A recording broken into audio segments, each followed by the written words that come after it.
Hello sir. Hello. Sir, मिर्गी का दौरा क्या होता है और कैसे होता है? सुनिए, जो मिर्गी के दौरे होते हैं बहुत सारे लैंग्वेज में अलग अलग होते हैं। जैसे कि कुछ लोग बोलते हैं, फिट्स भी बोला जाता है, इसे सीजर भी बोला जाता है, सीजर डिजर्डर भी होता है, एपिलेप्सी भी होता है। लोकल लैंग्वेज में कुछ संबलपुर साइड बोलते हैं हापर बोलते हैं, मार्की बोलते हैं, उड़िया में अपस्मारा बातो बोलते हैं। तो बहुत सारे लैंग्वेज, जैसे कि एक घर में एक इलेक्ट्रिकल कनेक्शन रहता है तो बीच बीच में देखे होगे घर में एक फ्यूज उड़ जाता है। बोलते हैं कि घर में कि वोल्टेज ज़्यादा हो गया है, ट्रांसफार्मर जल गया है। तो ब्रेन भी एक इलेक्ट्रिकल ऑर्गन है। ब्रेन में जो न्यूरॉन्स होते हैं उनमें इलेक्ट्रिकल डिस्चार्जेस होते हैं, इलेक्ट्रिकल इम्पल्सेस होते हैं। तो क्या होता है, बीच बीच में बहुत ज़्यादा इलेक्ट्रिकल डिस्चार्जेस होते हैं। तभी ब्रेन में जब फायरिंग टाइप का एक होता है उसको फिट्स बोला जाता है, सीजर्स बोला जाता है। और उसकी वजह से जो शरीर में जो बदलाव आता है उसे कन्वल्सन बोला जाता है, सीजर डिजॉर्डर भी बोला जाता है। ये कितने टाइप के होते हैं और क्या क्या होते हैं? सुनिए, अभी रिसेंटली जो क्लासिफिकेशन है वो मेनली डिवाइड किया गया है दो टाइप में। एक होता है जनरल सीजर्स और एक होता है फोकल सीजर। जनरल सीजर जो होता है, ब्रेन हमारा दो पार्ट होता है, हम्म। सेरेब्रल हेमिस्फीयर दो होते हैं।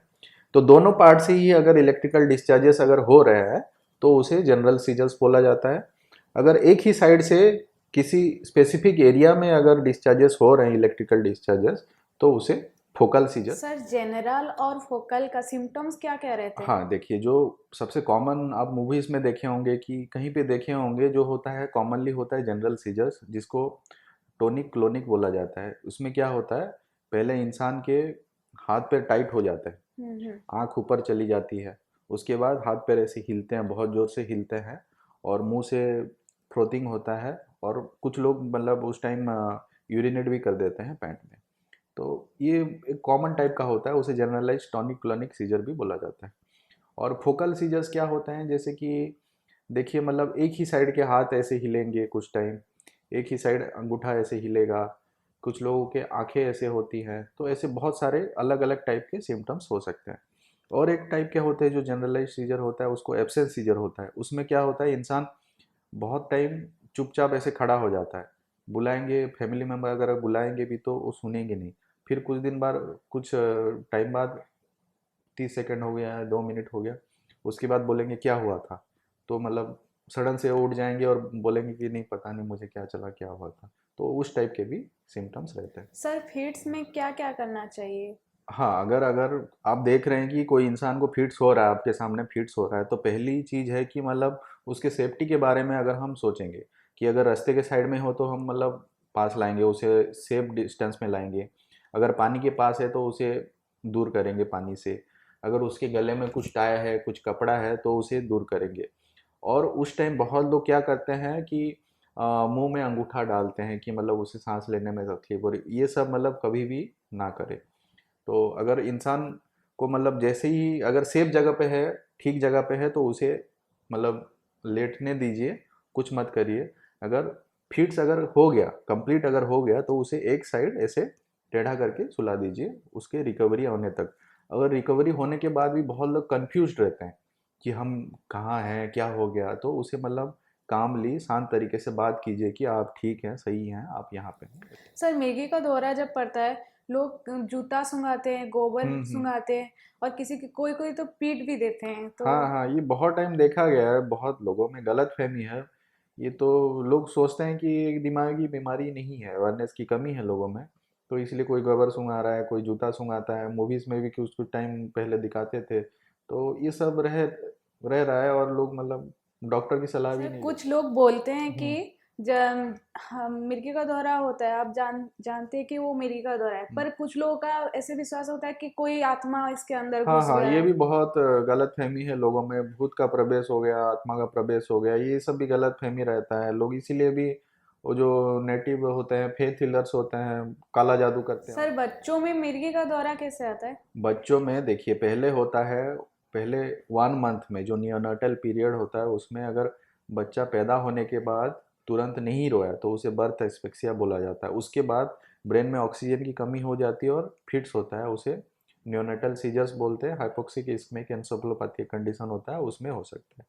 और कुछ केसेस में बच्चों में अप टू 5 ईयर्स, 5 साल की उम्र तक, जब भी बुखार आ जाता है, फीवर बहुत ज़्यादा बढ़ जाता है, तो फिट्स होते हैं, उसे फेब्राइल सीजर बोला जाता है। ठीक है। तो बहुत लोग क्या होता है कि फीवर को कंट्रोल नहीं करते बच्चों में। फीवर अगर कंट्रोल नहीं हुआ तो फेब्राइल सीजर हो सकता है। तो किसी भी बच्चे को अगर फीवर के बाद फिट्स हो रहा है, सीजर हो रहा है, तो उसका फीवर कंट्रोल करना बहुत ही ज़रूरी है। उसका ही मेन ट्रीटमेंट वही होता है। और पास में जो भी डॉक्टर हैं, स्पेशली पीडियाट्रिशियन हैं, उनसे भी कंसल्ट करके बात कर सकते हैं। देखा गया है कि जो लोग नशा करते हैं उनमें भी फिट्स देख मतलब होता है। हाँ, ऐसा क्यों होता है सर? फिट्स होता है। देखिए मतलब मेनली देखा गया है, जो लोग अल्कोहल लेते हैं, दारू पीते हैं, क्रोनिकली पीते हैं, बहुत ज़्यादा अमाउंट में पीते हैं, अगर वो तुरंत बंद कर दे, पीना बंद कर दें, तो उसमें फिट्स होता है। उसे बोला जाता है अल्कोहल विड्रॉल सीजर। क्योंकि एक अल्कोहल एक सीएनएस डिप्रेसेंट है, वो ब्रेन को एक डिप्रेशन करके रखता है। अगर तुरंत से अल्कोहल की कमी हो जाती है, तो स्टॉप हो जाता है, तो फिट्स होते हैं। तो उसे अल्कोहल विड्रॉल सीजर भी बोला जाता है। और भी बहुत सारे जो नए नए ड्रग्स आ रहे हैं, उसको लेने के बाद भी बहुत लोगों में फिट्स होते हैं, सीजर्स होते हैं। सर इसका मतलब है कि हम अगर हाईली एडिक्टेड हैं तो फिट्स का चांसेस ज़्यादा हाँ होता हाँ, है। हाईली एडिक्शन में फिट्स के चांसेस ज़्यादा होते हैं। और ये मतलब देखा गया है कि अगर आपको क्विट करना है, अल्कोहल का नशा बंद करना है, तो आप एक डी एडिक्शन डॉक्टर से मिलिए, उनसे बात करिए, तभी जाके आप अपना डोज कमाएं।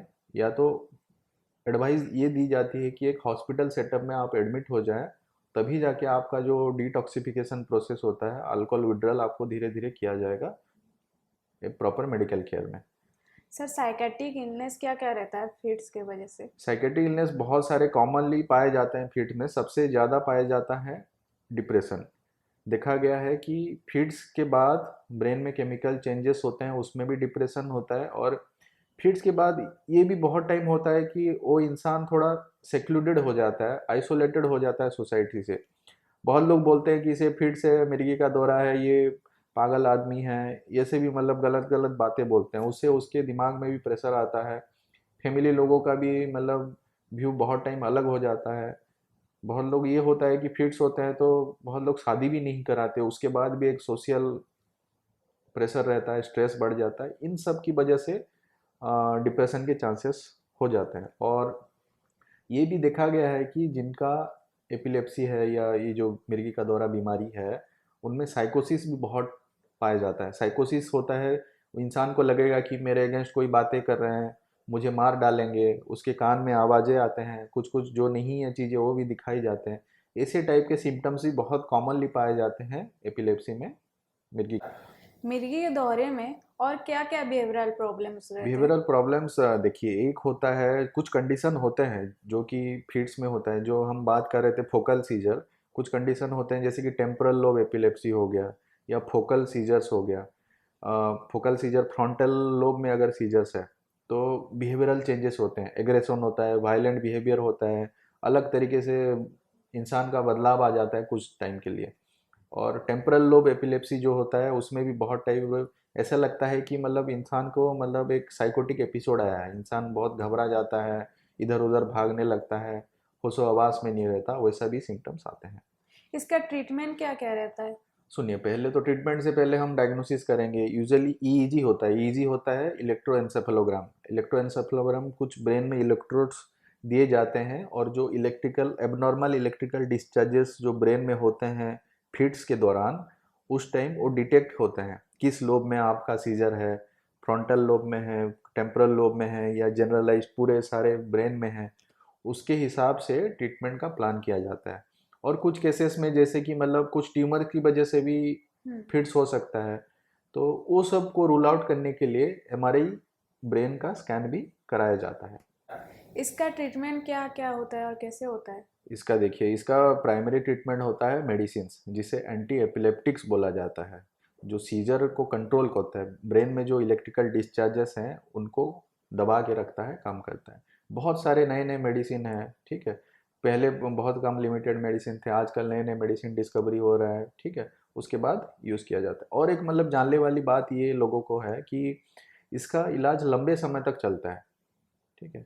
ऐसा नहीं कि मतलब आगे एक बार एक महीने दवाई दे दिए फिर डिसकंटिन्यू कर दिया, तो फिट्स होने के चांसेस बहुत ज़्यादा रहते हैं। जब तक आपके डॉक्टर आपको ना बोले कि मतलब दवाई बंद कर दीजिए, 5 साल 7 साल भी ट्रीटमेंट चलता है, जब तक आपके डॉक्टर ना बोले कि दवाई बंद करिए, आप कभी भी बंद ना करें। हमें देखने को मिलता है बहुत लोग होते हैं, जैसे कि मतलब कोई तालाब में नहाने गया है, हाँ सर। उस टाइम अगर फिट्स हो गया तो उसकी जान जा सकती है।